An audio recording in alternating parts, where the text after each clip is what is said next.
channel, it's Sophie. Today is Saturday. I haven't had too much time to prepare for this, but I know it's really important to a few of my students. They've been working on tariffs and we've gone through them a bit, but I just want to make sure that, triple check everything is good. So I'm kind of winging this video today to make sure that you've got at least a good base, and hopefully later one day I'll make a more condensed and a better version.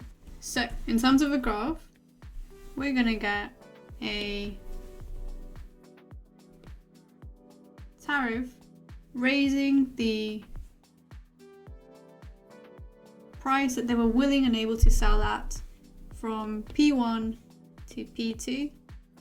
Why? Because units Q1, unit Q2, unit Q3 and Q4, all of these units that the foreign countries were willing and able to supply previously would have been sold at P1, but because of the tariff needs to be sold at P2. The same with Q2. Before the tariff, happy to sell at P1. With the tariff, the international firms have to pay higher cost of production, so they better sell it for P2. And you can see that the supply curve is going to shift up. So this world supply is going to shift up to world supply plus T. I say shift up, it doesn't mean that that's good, it just means that every unit has to be supplied at a high. Why do we assume that? Because we're dealing with a world that's so competitive. There are hundreds of countries and they're all competing, which means you have massive amount of output for the same price. So it's very, very competitive. You've got many suppliers and that's the result. So it's perfectly elastic. Okay, I find that a thing with tariff diagrams that makes them hard to understand is how you just usually get thrown everything in one go. So what I'm going to do today is take it in stages. So right now you know what a tariff does, but to build up to that final graph, we're gonna have to just take it in stages. Here we have a country. Let's just, for the sake of ease of an example, let's use the UK. Price of the UK, quantity of the UK. If the UK didn't trade with the world, it would have a supply UK and a demand UK. Apologies for the wobbly lines. I'm just thinking in terms of speed, it's going to be better here. So if it was just by itself, the UK would have produced this P UK1 and this Q UK2, Q UK1. That's in the absence of international trade.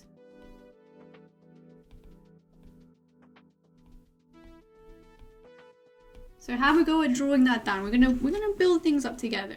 So let's draw this graph again. Can't do straight lines with those ones. And we've got the supply in the UK. I'm sorry, I'm just using this as an example. Demand in the UK, quantity UK, price UK. And this time we are trading with the world. So this time we are merging the world supply curves with the supply UK and the demand of the UK. This has some really powerful effects. So there's an absence of tariffs that hasn't changed anything yet, but here is the graph, the UK trading with the world. So it's going to have some pretty interesting consequences. Consequence number one, so then what does the UK have to do? Well, the UK can no longer sell their goods for PUK because these other people are selling the exact same thing. This could be the market for apples. The other countries could be selling the exact same apples and they could just be selling it for cheaper, meaning that all the customers are going to go away from the UK and towards the world. So the UK doesn't want that. So that's why PUK can never happen, and instead the UK has to kind of accept to sell the goods at the price of the world, PWP world. That's going to be the new UK price. So effect number one, let's look at the quantity now. And this is a little bit trickier, there's more things going on, but we are taking this in stages. So you'll see it will all build up and it's going to be really great afterwards.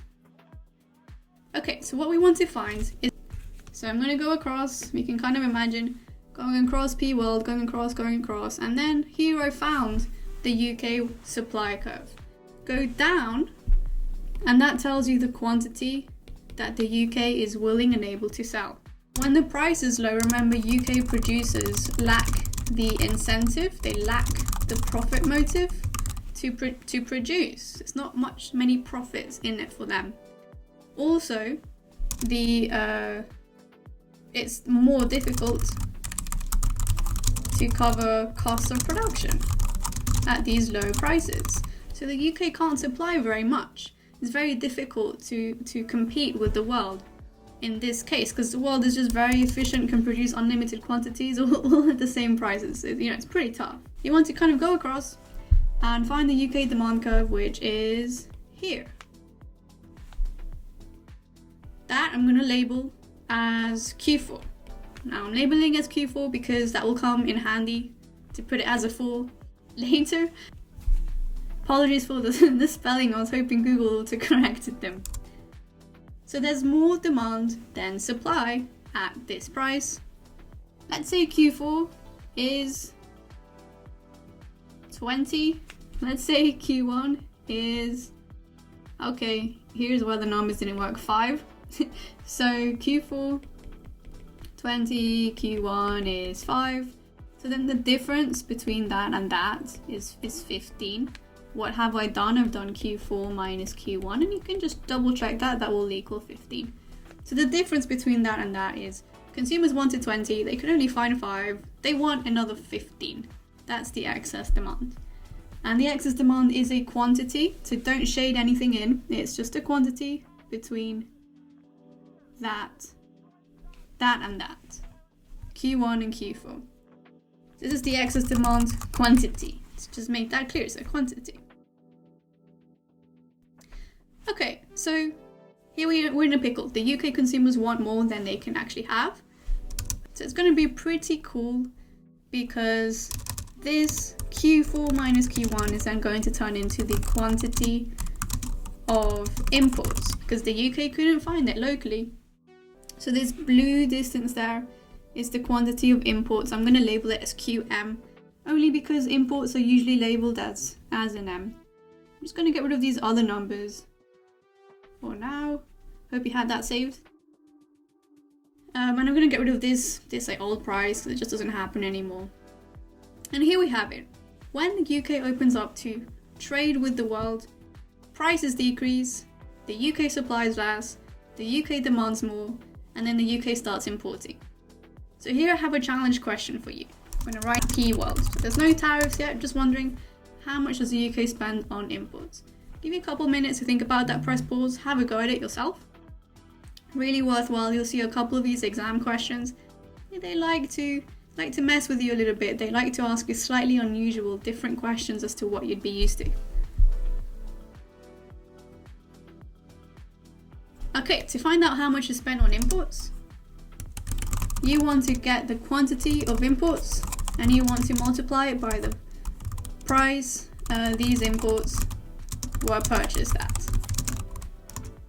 Quantity of imports, guess what? We've calculated that. That's QM, that's that blue bit, the difference between Q4 and Q1. The price that they were bought is that super competitive world price of P world. Actually, it's kind of annoying me talking about PUK too. I'm just gonna delete it. It doesn't the same price. Okay, so if we do QM times P world, let me just kind of illustrate what we're doing here on the graph. We're doing across QM, and we're going kind of like up P world. From maths, if you multiply these two, you get an area. This is like a basic area of a rectangle thing. So this, let me put it in blue. This blue area here is going to be the money spent on the imports by UK customers. Great, super good. So now we're ready. I forgot what number we're on. We're on step 4. We're ready for step 4. So let's start from a new graph. Yes, it's worth drawing these graphs in stages.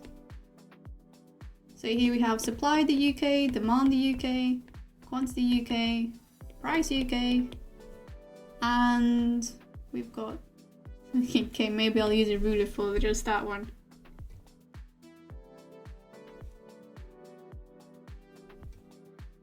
we've got the world supply. We know that tariff, increase that by T.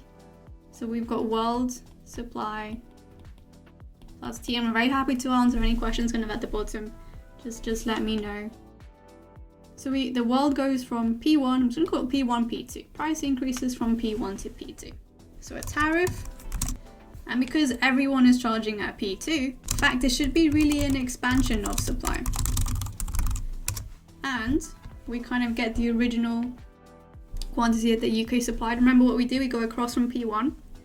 Go across from P1. Find the supply curve. And then that was the quantity supplied by the UK originally. Where is Q2? We go across from P2. Find the UK supply curve. And then this is Q2. Great, and we need to find out what happens to consumers. So remember Q4, and we're going to see why I labeled it Q4. Q4, we go across from the price and we go to the demand curve, and that would be the quantity demanded by the UK. Q4, so this is, and then let's label Q3, we go across from P2, and you find the UK demand curve, which is there, and then you go down, and then this is the Q3. This is the quantity demanded by the UK at P2. So let me just recap what's happening at P2. Sorry, it's a bit of revision, but this just means we're building some good foundations. I'm going to put it in red this time. Only because I have red and green and yellow, and that's it. That is the quantity that the UK has of excess demand. They want more than they have by that much. I'm going to call it QM2. Okay, didn't work. QM2. A tariff. Let's go back to the challenge question. Challenge question number 2. What do? Remember, hit pause, have a go. But if you've done that already, what we do is the quantity of imports times the price paid for these imports, which is going to be QM2 times price paid P2. In a sec, red area is coming soon, so we're going across. QM2 is quite small this time, and we go up. P2, I didn't do that to scale, but this is how much money, this red area is how much money has been spent on imports. By the way, how much money was spent on imports before the tariff was all of this white area. So it looks like the also really important thing, a tariff generates tax revenue. So my challenge question, I think we're on 3, challenge question 3. How do we do it? Do it in light blue. So quantity of imports is QM2. And all of these QM2 imports have been taxed T, which is the up. T is like this bit, the difference between your supply. So your tax revenue is all of this blue bit, your government tax revenue. Or how much money has been spent by the importers. So this light blue, foreign producers are worse off. So basically they only keep the red area minus the blue area, so they keep kind of that little tiny bit in the middle, which is, I don't know if it's a good idea to put in yellow. This green bit there is what they keep, which is way worse than they were before. Okay, now we're getting to the advanced things. In terms of welfare impacts, we have discussed quite a few things. One thing, particularly, they're going to be worse off because they're also buying less. We know that consumers, they wanted Q4 before, and now they can get Q3. Prices are higher, quantity is lower. So these, totally. And then producers in the UK, so is the price. Sorry, I should write the question first.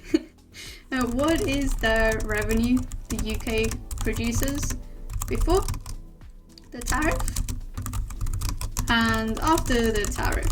So before the tariff, these UK suppliers sold Q1 and they sold it at P1. After the tariff, they sold Q2 and they sold them at P2. Green, that green thing, let's say is the original UK producer revenue. And then after the tariff, the UK producers get Q2 times P2. Multiplier plus tariff, UK gets P2.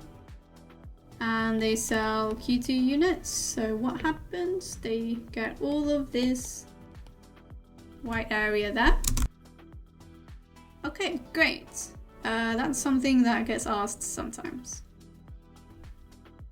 But let's go back to the consumer bit a little bit. We didn't go into this in too much detail. So we've got here that prices are higher, quantity is lower, so consumers are kind of intuitively worse off. Turns out we can show this on a graph. So let's delete stuff on the graph.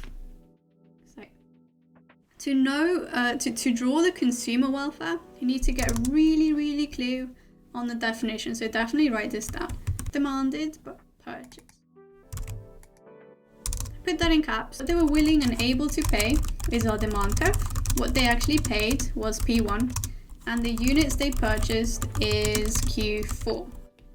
Diagram skills are going to come in handy again. I'm going to draw this in pink. I'm going to highlight the units that were purchased, Q4. So I can't get any consumer welfare anywhere like to the right of that because the UK didn't buy any units. And the price that they paid was P1. So they paid P1, but for all of these Q4 units, the demand curve was all the way over here. I think kind of. So the consumer surplus ends up being this pink area equals original consumer surplus, or you could say consumer welfare.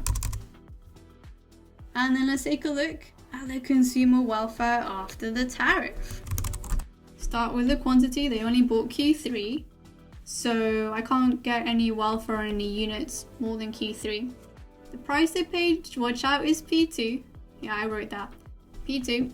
And then the demand curve, is there. Meaning that this dark blue area is the consumer welfare they have. So we can say consumer welfare has fallen. It has fallen because the pink area, the original one, is higher than the new one, which is the blue one. And its consumer welfare has fallen by, sometimes I need to type before I can think, pink minus blue area, which is, I'm going to do a new graph to just emphasize it because we're going to need that later. Which this were my slightly better graph because this one's where it becomes more important. Multiply plus T, D UK, S UK, P UK, Q UK. Right, so the consumer welfare has gone from the pink to the blue and gone from Q4 units, Q3 units. So it's gone and fallen by this, I don't know what shape you want to call that, but it's fallen by that. That white area is the consumer welfare loss due to the tariff imposed by the UK. Let's work out producer surplus. We have not worked this out yet. We calculated producer revenue. This is another thing to add to your many equations here. Producer surplus, it turns out they sold at P1 and the UK sold Q1. So, new graph, new opportunity to draw great graph. Multiply plus T, S UK, D UK, Q UK, P UK. We'll get very good at these.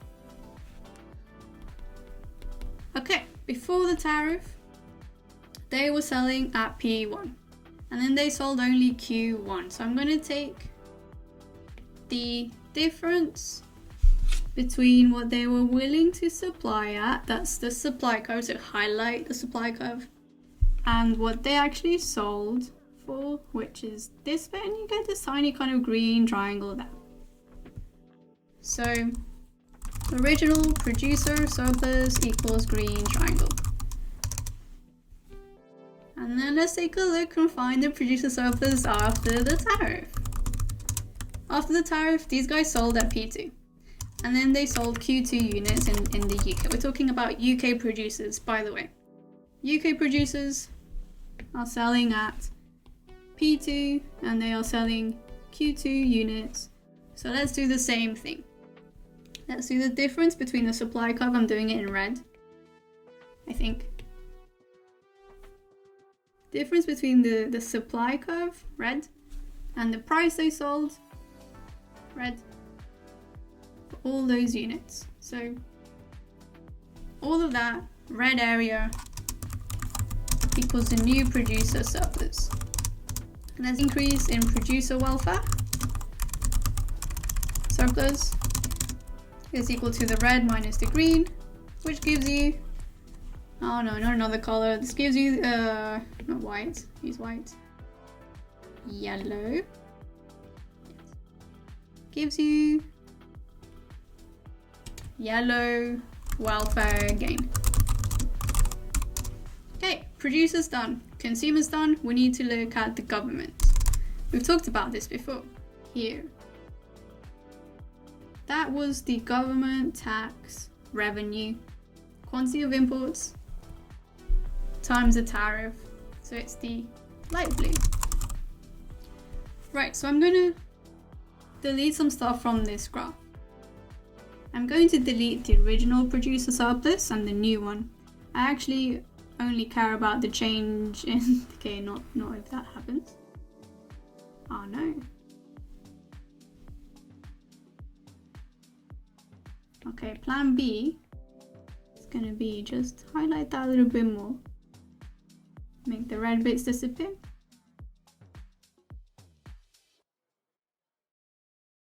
Right, so what was the yellow? The yellow represented the increase in producer welfare.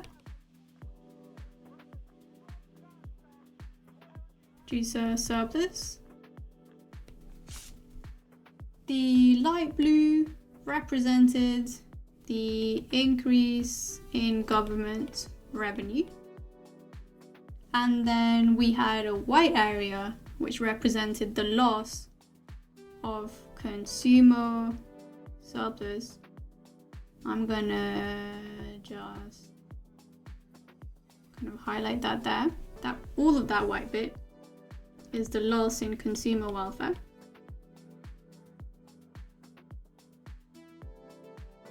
So we're gonna have like a pretty peculiar situation here. Let's summarize all the changes happening. You'll get these two orange triangles. So these orange triangles, you just call it the welfare loss because of the tariff. By the way, the triangle on the left, this one represents the orange one, orange triangle on the left. This represents the watch out because there are little tricks that they could ask you. Remember, they could ask you about the UK company revenue. Then they're not asking about the surplus, they're asking you something different.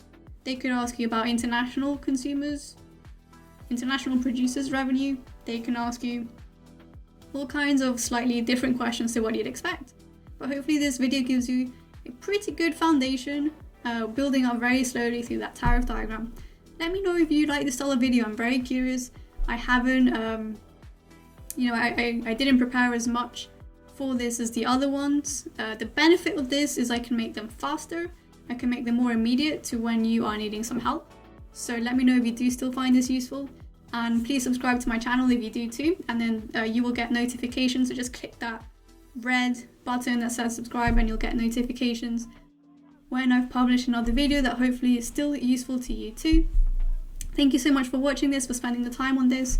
And thank you very much. Bye.